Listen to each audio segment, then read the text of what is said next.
রমজান এটা শুধু রোজা রাখার মাস নয়, এটা আমাদের আত্মার পরিশুদ্ধি, আল্লাহর কাছে ফিরে যাওয়ার মাস। এই মাসে আমাদের সবচেয়ে বড় কাজ হলো নিজেকে শুদ্ধ রাখা।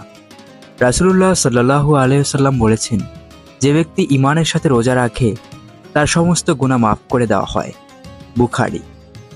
এটা বোঝায় রোজা শুধু খাওয়া দাওয়া বন্ধ করা নয়, বরং আমাদের পুরো জীবনের আল্লাহর পথে পরিচালিত করা। এ মাস কোরআন তেলাওয়াত খুবই গুরুত্বপূর্ণ। রাসূলুল্লাহ সাল্লাল্লাহু আলাইহি ওয়াসাল্লাম বলেছেন, রমজান মাসে কোরআন পড়া সবচেয়ে বেশি সওয়াবের কাজ।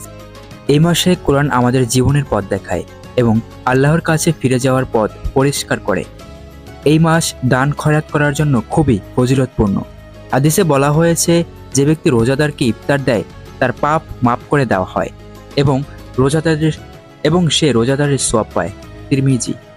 এই দান শুধু টাকা পয়সা নয়, আমাদের ভালোবাসাও সাহায্য হতে পারে। এই মাসে সবচেয়ে বড় কাজ হলো দোয়া। রাসূলুল্লাহ সাল্লাল্লাহু আলাইহি ওয়াসাল্লাম বলেছেন, রমজান মাসে রোজাদারদের দোয়া আল্লাহ সরাসরি কবুল করেন। আমরা আল্লাহর কাছে প্রার্থনা করি, চলুন আমাদের জীবন সঠিক এবং সুন্দরভাবে চলুক। রমজান আমাদের একটা বিশেষ সময়, যেখানে আমরা শুধু রোজা রাখি না, বরং আল্লাহর কাছে আমাদের ভালোবাসা, সহানুভূতি ও দয়া বাড়াই। তাহলে রমজান মাসকে যথাযথভাবে কাজে লাগান এবং আল্লাহর রহমত, মাগফিরাত কামনা করুন।